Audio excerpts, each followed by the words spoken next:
10ാം ക്ലാസ്സിലെ SCERT social science പാഠഭാഗത്തു നിന്നുള്ള ക്വസ്റ്റ്യൻസാണ് mock ടെസ്റ്റിൽ ഉൾപ്പെടുത്തിയിട്ടുള്ളത്. സ്വാതന്ത്ര്യാനന്തര ഇന്ത്യ എന്ന പാഠഭാഗത്തെ ക്വസ്റ്റ്യൻസാണ് ഇന്നത്തെ മോക്ക് ടെസ്റ്റിൽ ഉൾപ്പെടുത്തിയിട്ടുള്ളത്. ഈ പാഠഭാഗത്ത് നിന്ന് ഒരുപാട് ക്വസ്റ്റ്യൻസ് മുൻകാല ക്വസ്റ്റ്യൻ പേപ്പറുകളിൽ വന്നിട്ടുണ്ട്. അപ്പോൾ വളരെ ഇമ്പോർട്ടൻ്റ് ആയിട്ടുള്ളൊരു ചാപ്റ്ററാണിത്. ക്വസ്റ്റ്യൻസിലേക്ക് കിടക്കാം. ഫസ്റ്റ് ക്വസ്റ്റ്യൻ, ഡൽഹിയിലെ പ്രാർത്ഥനായോഗ സ്ഥലത്ത് വെച്ച് ഗാന്ധിജി വെടിയേറ്റു മരിച്ചത് എന്നാണ്? 1948 ജനുവരി 30. ഗാന്ധിജിയെ വെടിവെച്ചത് നാഥുറാം വിനായക് ഗോഡ്സെ. നമ്മുടെ ജീവിതത്തിൽ പ്രകാശം മറഞ്ഞുപോയിരിക്കുന്നു, എവിടെയും ഇരുട്ടാണ്. ഗാന്ധിജിയുടെ മരണത്തെക്കുറിച്ച് ഇപ്രകാരം അഭിപ്രായപ്പെട്ടത് ആരാണ്? നെഹ്റു. കേന്ദ്രമന്ത്രിസഭയിലെ സംസ്ഥാനങ്ങളുമായി ബന്ധപ്പെട്ട വകുപ്പിൻ്റെ ചുമതല വഹിച്ചിരുന്നത് സർദാർ വല്ലഭായ് പട്ടേൽ. സ്റ്റേറ്റ്സ് ഡിപ്പാർട്ട്മെൻറ്റിൻ്റെ സെക്രട്ടറിയായി പട്ടേൽ നിയമിച്ചത് VP മേനോൻ. മലയാളിയായ VP മേനോനെയാണ് സ്റ്റേറ്റ് ഡിപ്പാർട്ട്മെൻറ്റ്സിൻ്റെ സെക്രട്ടറിയായി പട്ടേൽ നിയമിച്ചത്. ലയന കരാർ അനുസരിച്ച് നാട്ടുരാജ്യങ്ങൾ കേന്ദ്ര സർക്കാരിന് കൈമാറേണ്ട പ്രധാന വകുപ്പുകൾ ഏതൊക്കെയായിരുന്നു? പ്രതിരോധം, വിദേശകാര്യം, വാർത്താവിനിമയം. ഏതൊക്കെയാണ്? പ്രതിരോധം, വിദേശകാര്യം, വാർത്താവിനിമയം. ഇന്ത്യൻ യൂണിയനിൽ ചേരാൻ വിസമ്മതിച്ച നാട്ടുരാജ്യങ്ങൾ ഏതൊക്കെയായിരുന്നു? ഹൈദരാബാദ്, കശ്മീർ, ജുനഗഡ്. ഹൈദരാബാദ്, കശ്മീർ, ജുനഗഡ്. സ്വാതന്ത്ര്യപ്രാപ്തിക്ക് ശേഷവും ഫ്രാൻസിൻ്റെ അധീനതയിലായിരുന്ന ഇന്ത്യൻ പ്രദേശങ്ങൾ ഏതൊക്കെയായിരുന്നു? പോണ്ടിച്ചേരി, കാരയ്ക്കൽ, മാഹി, യാനം. പോണ്ടിച്ചേരി, കാരയ്ക്കൽ, മാഹി, യാനം എന്നിവ ഇന്ത്യൻ യൂണിയനിലേക്ക് ചേർക്കപ്പെട്ട വർഷം 1954. സ്വാതന്ത്ര്യപ്രാപ്തിക്ക് ശേഷം പോർച്ചുഗലിൻ്റെ അധീനതയിലായിരുന്ന ഇന്ത്യൻ പ്രദേശങ്ങൾ ഏതൊക്കെയായിരുന്നു? ഗോവ, ദാമൻ ദിയു. ഗോവ, ദാമൻ ദിയു ഇവ ഇന്ത്യൻ യൂണിയനിലേക്ക് ചേർക്കപ്പെട്ട വർഷം 1961. വിഭജന കാലത്തെ സംഭവങ്ങളെ ആസ്പദമാക്കി നിർമ്മിക്കപ്പെട്ട സിനിമകൾ ഏതൊക്കെയാണെന്ന് നോക്കാം. ഒന്ന്, മേഘധാക്കധാര. മേഘധാക്കധാര എന്ന സിനിമ സംവിധാനം ചെയ്തത് ഋത്വിക് ഘട്ടക്. 2, ഗരം ഹവ. ഗരം ഹവ എന്ന സിനിമ സംവിധാനം ചെയ്തത് MS സത്യു. ഗരം ഗവ എന്ന സിനിമ സംവിധാനം ചെയ്തത് MS സത്യു. തമസ് എന്ന സിനിമ സംവിധാനം ചെയ്തത് ഗോവിന്ദ് നിഹലാനി. തമസ് എന്ന സിനിമ സംവിധാനം ചെയ്തത് Govind Nihalani. Train to Pakistan. Train to Pakistan എന്ന സിനിമ സംവിധാനം ചെയ്തത് പമേല റൂക്സ്. വിഭജനകാലത്തെ സംഭവങ്ങളെ ആസ്പദമാക്കി നിർമ്മിക്കപ്പെട്ട സിനിമകൾ ഏതൊക്കെയാണ്? മേഘധാക്കധാര, ഗരം ഹവ, തമസ്, ട്രെയിൻ ടു പാകിസ്ഥാൻ എന്നിവ.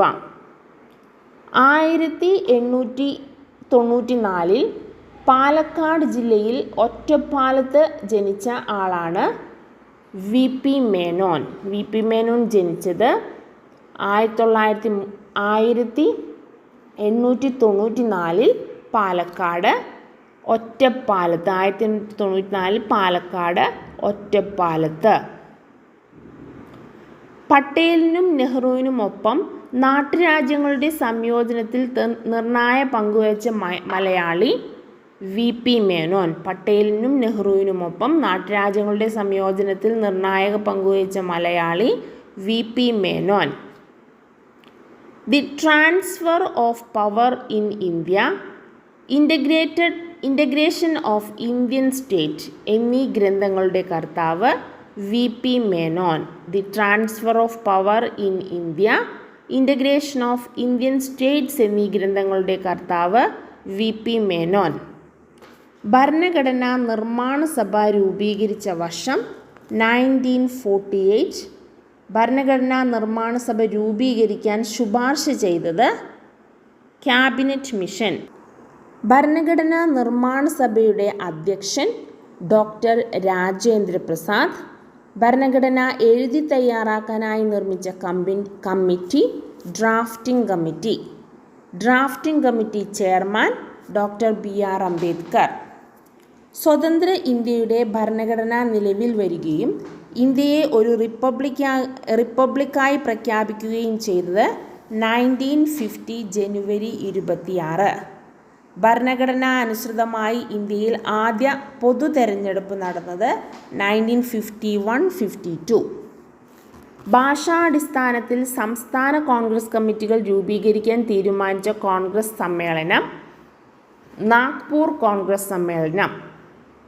തെലുങ്ക് സംസാരിക്കുന്നവർക്കായി ആന്ധ്ര സംസ്ഥാനം രൂപീകരിക്കുക എന്ന ആവശ്യമായി നിരാഹാര സമരം തുടങ്ങിയ സ്വാതന്ത്ര്യ സമര സേനാനി പോറ്റി ശ്രീരാമലു. എത്ര ദിവസത്തെ നിരാഹാരത്തെ തുടർന്നാണ് പോറ്റി ശ്രീരാമലു മരണമടഞ്ഞത്? 58. തെലുങ്ക് സംസാരിക്കുന്നവർക്കായി ആന്ധ്ര സംസ്ഥാനം രൂപീകരിച്ച വർഷം 1953.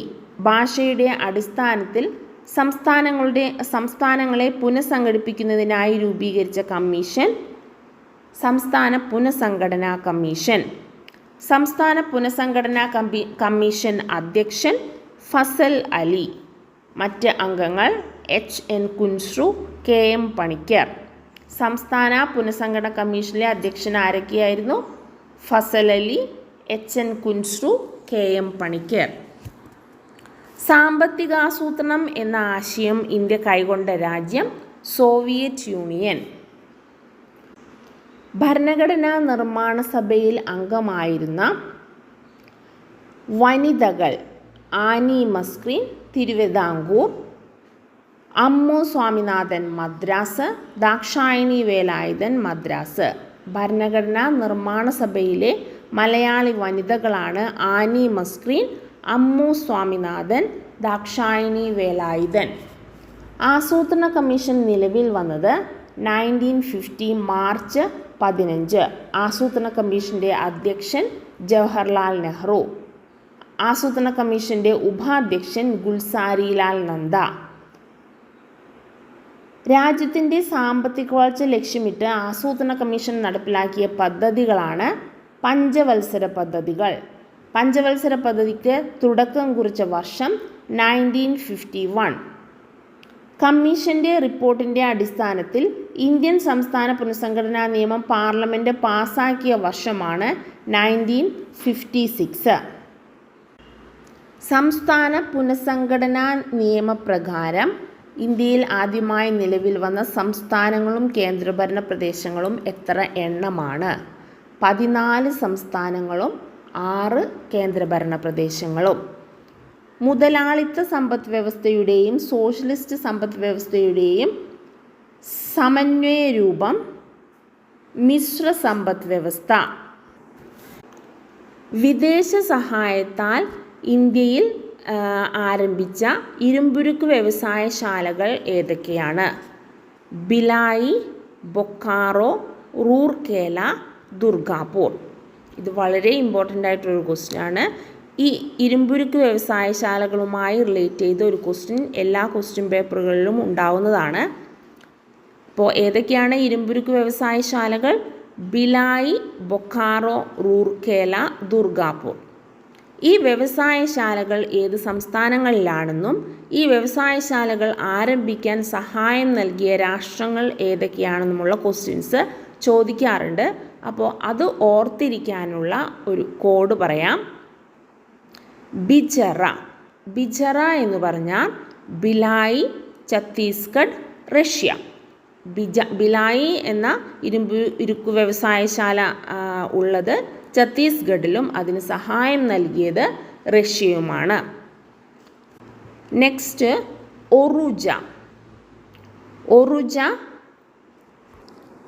ഒറുജ എന്താണ്? റൂർക്കേല എന്ന ഇരുമ്പ് വ്യവസായശാല നിലനിൽക്കുന്നത് ഒഡീഷയിലും അതിന് സഹായം നൽകിയ രാഷ്ട്രം ജർമ്മനിയുമാണ്. ഒറുജ. ഒഡീഷ, റൂർക്കേല, ജർമ്മനി. നെക്സ്റ്റ് ബൃദുബ. ബൃദുബ എന്താണ്? ബ്രിട്ടൻ, ദുർഗാപൂർ, പശ്ചിമ ബംഗാൾ. ബൃദുബ ബ്രിട്ടൻ, ദുർഗാപൂർ, പശ്ചിമ ബംഗാൾ. ദുർഗാപൂർ എന്ന ഇരുമ്പ് വ്യവസായശാല നിലനിൽക്കുന്നത് പശ്ചിമ ബംഗാളിലും അതിന് സഹായം നൽകിയ രാഷ്ട്രം ബ്രിട്ടനുമാണ്. നെക്സ്റ്റ് കോഡാണ് ജംബോ റഷ്യൻ സർക്കസ്. ബൊക്കാറോ എന്ന ഇരുമ്പ് വ്യവസായശാല സ്ഥിതി ചെയ്യുന്നത് ജാർഖണ്ഡിലും അതിന് സഹായം നൽകിയ രാഷ്ട്രം റഷ്യയുമാണ്. Jumbo, Jharkhand, Bokaro, Russia. Jumbo Russian എന്ന് പറയുമ്പോൾ ജാർഖണ്ഡ്, ബൊക്കാറോ, റഷ്യ. അപ്പോൾ നമ്മൾ പറഞ്ഞ കോഡൊക്കെ ഏതൊക്കെയാണ്? ഒറുജ, ബിജറ, ബൃദുബ, ജംബോ റഷ്യൻ സർക്കസ്. ഒറുജ എന്താണ്? ഒഡീഷ, റൂർക്കേല, ജർമ്മനി. ബിജറ, ഭിലായ്, ഛത്തീസ്ഗഡ്, റഷ്യ. ബൃദുബ, ബ്രിട്ടൻ, ദുർഗാപൂർ, പശ്ചിമ Bengal. Jumbo Russian, Jharkhand, Bokaro, Russia. ഈ കോഡ് ആവർത്തിച്ച് പറയുമ്പോൾ തന്നെ നമ്മുടെ മനസ്സിലേക്ക് അത് നിന്നോളൂ. Next question. സ്വാതന്ത്ര്യാനന്തരം ശാസ്ത്ര വ്യാവസായിക ഗവേഷണ സമിതിയുടെ പദ്ധതികൾക്ക് നേതൃത്വം നൽകിയ പ്രമുഖർ ആരൊക്കെയാണ്? Homi Jahangir Bhabha, NS Bhatnagar. Tata Institute of Fundamental Research, Indian ആണവോർജ കമ്മീഷൻ എന്നിവ രൂപീകരിക്കുന്നതിന് നേതൃത്വം നൽകിയ വ്യക്തി ഹോമി ജഹാംഗീർ ഭാഭ. ഒന്നാം പഞ്ചവത്സരകാലത്ത് നെഹ്റുവിൻ്റെ നേതൃത്വത്തിൽ നിലവിൽ വന്ന ഗവേഷണ സ്ഥാപനങ്ങൾ ഏതൊക്കെയാണ്? ഇന്ത്യൻ കാർഷിക ഗവേഷണ സമിതി, ഇന്ത്യൻ മെഡിക്കൽ ഗവേഷണ സമിതി, ശാസ്ത്ര വ്യാവസായിക സമിതി. ഏതൊക്കെയാണ്? ഇന്ത്യൻ കാർഷിക ഗവേഷണ സമിതി, ഇന്ത്യൻ മെഡിക്കൽ ഗവേഷണ സമിതി, ശാസ്ത്ര വ്യാവസായിക സമിതി. ഇന്ത്യൻ ദേശീയ ബഹിരാകാശ ഗവേഷണ സമിതി രൂപീകൃതമായ വർഷം 1962. ഇന്ത്യൻ ബഹിരാകാശ ഗവേഷണ സംഘടന അഥവാ ISRO രൂപീകൃതമായ വർഷം 1969. രണ്ടും മാറിപ്പോകരുത്. ഇന്ത്യൻ ദേശീയ ബഹിരാകാശ ഗവേഷണ സമിതി രൂപീകൃതമായത് 1962 ഇന്ത്യൻ ബഹിരാകാശ ഗവേഷണ സംഘടനയാണ് ISRO രൂപീകൃതമായത് 1969. ഇന്ത്യൻ ബഹിരാകാശ ഗവേഷണത്തിന് നേതൃത്വം വഹിക്കുന്നത് ISRO. ഇന്ത്യയിലെ ആദ്യത്തെ റോക്കറ്റ് വിക്ഷേപണ കേന്ദ്രം തുമ്പ, തിരുവനന്തപുരം. ഇന്ത്യ ആദ്യമായി വിക്ഷേപിച്ച ഉപഗ്രഹം ആര്യഭട്ട വിക്ഷേപിച്ച വർഷം 1975. ഇന്ത്യയിൽ ഉപഗ്രഹങ്ങൾ വികസിപ്പിച്ചെടുക്കുന്നതിൽ മുഖ്യ പങ്കുവഹിച്ച സ്ഥാപനങ്ങൾ ഏതൊക്കെയാണ്? National Remote Sensing Agency, Physical research laboratory. ഇതൊരു മുൻവർഷ ക്വസ്റ്റ്യനാണ്. ഇന്ത്യയിൽ ഉപഗ്രഹങ്ങൾ വികസിപ്പിച്ചെടുക്കുന്നതിൽ മുഖ്യ പങ്കുവഹിച്ച സ്ഥാപനങ്ങൾ ഏതൊക്കെയാണ്? നാഷണൽ റിമോട്ട് സെൻസിംഗ് ഏജൻസിയും Physical research Laboratory. National Remote Sensing Agency, Physical research Laboratory. Indian ദേശീയ ബഹിരാകാശ കമ്മീഷൻ രൂപീകരിച്ചതിൽ പ്രധാന പങ്കുവഹിച്ചവർ നെഹ്റു, വിക്രം സാരാഭായി. സ്വാതന്ത്ര്യാനന്തര ഇന്ത്യയിൽ ആണവ രംഗത്തെ പരീക്ഷണങ്ങൾക്ക് നേതൃത്വം നൽകിയ പ്രമുഖ ശാസ്ത്രജ്ഞർ ആരൊക്കെയാണ്? രാജാ രാമണ്ണ, അബ്ദുൽ കലാം. ഇന്ത്യയുടെ ആദ്യ ചന്ദ്രപരീക്ഷണ ദൗത്യം ചന്ദ്രയാൻ 1. തുമ്പ ബഹിരാകാശ ഗവേഷണ കേന്ദ്രത്തിൻ്റെ മറ്റൊരു പേരാണ് വിക്രം സാരാഭായി സ്പേസ് സെൻറ്റർ. തുമ്പ ബഹിരാകാശ ഗവേഷണ കേന്ദ്രം, അഹമ്മദാബാദിലെ ഉപഗ്രഹ വാർത്താവിനിമയ കേന്ദ്രം തുടങ്ങിയവയുടെ ശില്പി ആരാണ്? വിക്രം സാരാഭായ്. അതുകൊണ്ടാണ് തുമ്പ ബഹിരാകാശ ഗവേഷണ കേന്ദ്രത്തിന് വിക്രം സാരാഭായ് സ്പേസ് സെൻറ്റർ എന്ന പേര് നൽകിയത്. വിക്രം സാരാഭായ് സ്ഥാപിച്ച പ്രധാനപ്പെട്ട സ്ഥാപനങ്ങൾ ഏതൊക്കെയാണെന്ന് നോക്കാം.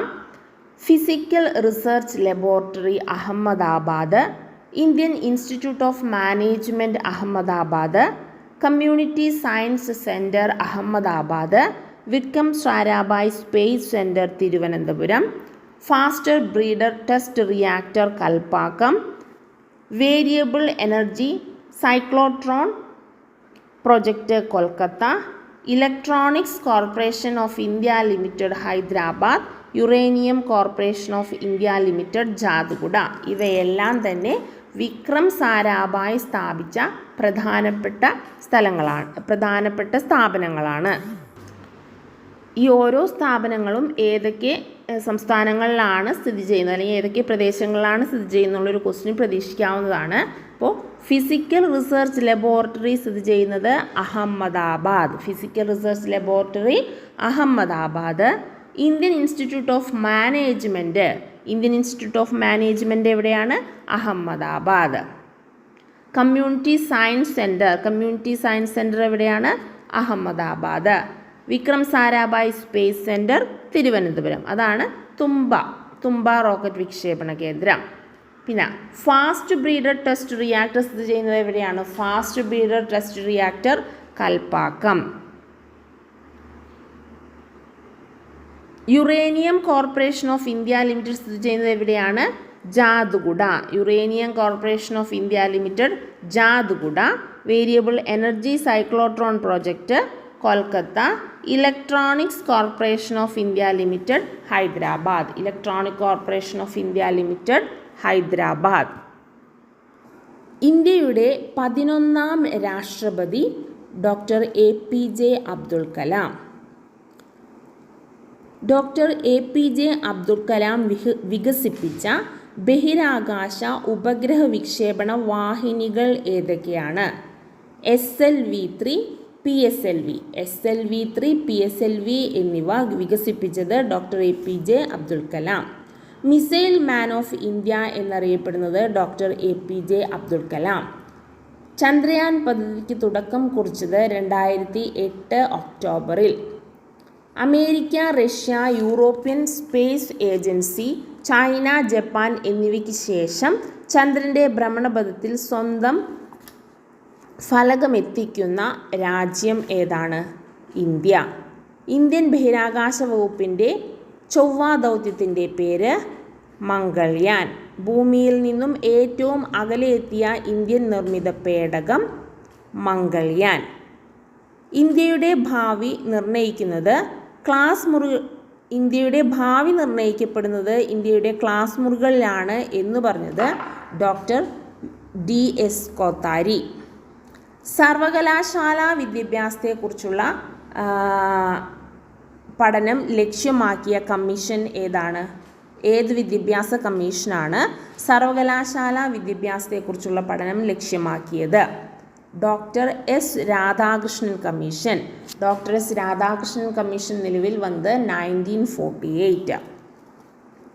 യൂണിവേഴ്സിറ്റി ഗ്രാൻഡ് കമ്മീഷൻ എന്നറിയപ്പെടുന്നത് യൂണിവേഴ്സിറ്റി ഗ്രാൻഡ് കമ്മീഷൻ UGC രൂപീകൃതമായ കമ്മീഷൻ ഏതാണ്? Doctor Radhakrishnan commission.